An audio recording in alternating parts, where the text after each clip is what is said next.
Hey everybody, and welcome to session 1 of the course. Let's head on into the content. And into session 1, we've got 3 items. We have a checklist, a welcome page, and a session 1 activities page.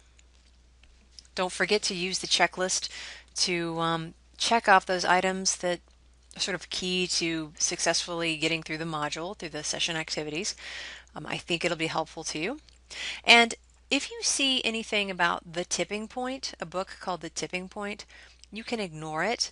I just went through and deleted it from this checklist, and I deleted it from all of the future checklists as well, because we're not reading that this semester. So let me know if you see any more remnants of The Tipping Point in the course.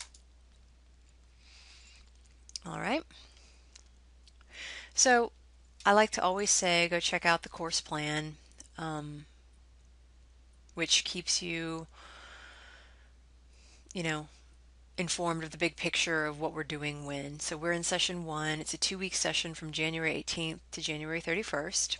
You have a discussion board where you respond to some readings, apparently, and you have a discussion board where you form teams. Now, let me say something about the readings really quickly.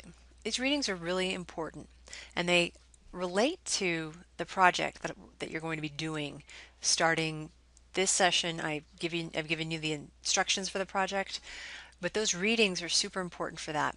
And let me tell you how. When you turn in your Tech Integration Part 2, but really especially Part 3, in Part 3, you're going to be outlining a plan for introducing an innovation into an educational setting. And part of how you defend the choices you make in that plan, so part of how you defend, we're going to do X, Y, and Z in our plan. And part of how you defend that is through the readings. So I'm going to probably clarify the number of references you have to have. I don't think it's clear in the instructions currently, so I may update those. But let's just say you need to have at least 10 readings from the course that, and they could also be academic readings that you go look up on your own as well. That's okay too. But you're going to need 10 good sources to back up and beef up those arguments that you make in Part 3. And that's why anytime you see readings, you want to make sure you're making them your own. Read them once and then hang on to them. Put them in a folder, save them, and you might want to go reread them later this semester. They may come in handy in a later course, because the best armor you can have as a student, one of the best pieces of armor you can have as a graduate student, is having research and evidence on your side. That also should help you in the field as well. So hang on to those readings. I try not to bombard you too heavily with them, but at the same time, there's some really choice things in there that I think you'll find useful. All right, so that's the course plan. Make sure you check it out regularly. And remember, the syllabus has policies that you might have read quickly during week 1, and then you're going to quickly forget them. But there are policies of interest, and I have it hot linkable so you can go find what you need, hopefully on that front page, and it'll take you right down there. So I'm really proud of that. All right, so to get big picture for a moment, each of the EDS programs has some major standards that are underpinning the program. If you're on the instructional technology track, then those standards would be the ISTE standards for coaches, which are linked here. And if you are on the school library media track, then the MBPTS Library Media Standards 2nd edition are the major set of standards that underpins your program. And it is against these standards that you're going to be measured at the end of your program. I'm not sure how it works for school library media exactly, so don't quote me on this, but you'll do something like create a portfolio either along the way or at the very end of your program. And in IT, you'll do this too, both along the way and at the end of the program. And these standards are sort of integral for you, or making the argument that you meet those standards as a professional in the field of instructional technology in schools or school library media. So make sure you check out those standards. one thing you'll find is that there are hints of, and definitely in the ISTE standards for coaches on the IT side, but also on the school library side, there's a need for you to, you know, understand how you introduce innovations into your setting. Okay, so your standards will point to it. If you read carefully, you'll see it. They might not use the same language, but you are expected to be leaders in your respective fields. And this class is here to help you maybe take some next steps, take you from where you are now and take you a few steps down the road. All right, so let's move on to the next page and the final page of this module. All right, so here I introduced the technology integration project. I also shared this in session 0 if you wanted to take a look at it. But there's 4 parts to the project. In part 1, you're going to gather information, you're going to select a context into which you're going to create a plan to introduce an innovation. So you're going to kind of study that context a little bit. You're going to learn about the perspectives of people in that context that would help support that innovation and carry it out. And you're going to give us sort of contextual information here in part 1. Part 2, you're going to kind of analyze the people, how ready they are, and various factors that you've sort of identified in part 1. But you're going to analyze how ready these people are to sort of support this innovation. And that takes a little bit of research skill. So we kind of go over some research strategies, and I have some resources for you to help you with that. And then part 3, you're going to make an action plan. And that's the actual plan, the steps that you would take in implementing and leading the introduction of some new innovation into this particular context that you and your team have chosen. And this is also, like I said earlier, where you use your readings from the course to support your decisions that you made in that plan. Why are you doing it this way? And so the reason why you do something in that context depends on that context a lot and those people. It depends on the innovation itself in that context, but it also depends on what research suggests is a good play. So again, read your readings and hold them close and don't forget about them.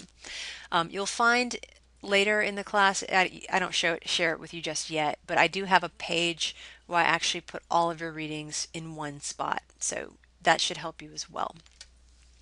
Part 4 is also due at the same time as part 3, and what it really is a Google form where you kind of go assess yourself. You talk about what the roles were that everybody in the group took on and what was their contribution, and then you kind of rate them. And what I did last semester was I let you see the feedback from your teammates, but I did not identify who your teammates were. And I can't remember if I let people see the score they were given. I think I did let them see the score. But I did not identify who said what. We can talk more about that if you're concerned about what it is that I share with your teammates. But it's not, I don't put your identifying information on it. All right, so check out those instructions. A version 4 may come up where I do require a specific number of references for that part 3 action plan. In fact, if I'm doing my job, a version 4 will emerge. But for now, for part 2, what you have to, or sorry, for part 1, what you guys have to do, all of that's good, it's up to date, and I should not have a new version pop up on you before part 2 is due. I would like for you to initialize your UWG Wikispaces login. I would like for us to use this resource to manage the collaborative aspects of this project. My mind is kind of drifting because I'm thinking about some problems that we face with the wiki system from time to time. Something you need to realize is that you don't want to author original content in the wiki page. You really want to kind of try to author it. So type maybe in a Word document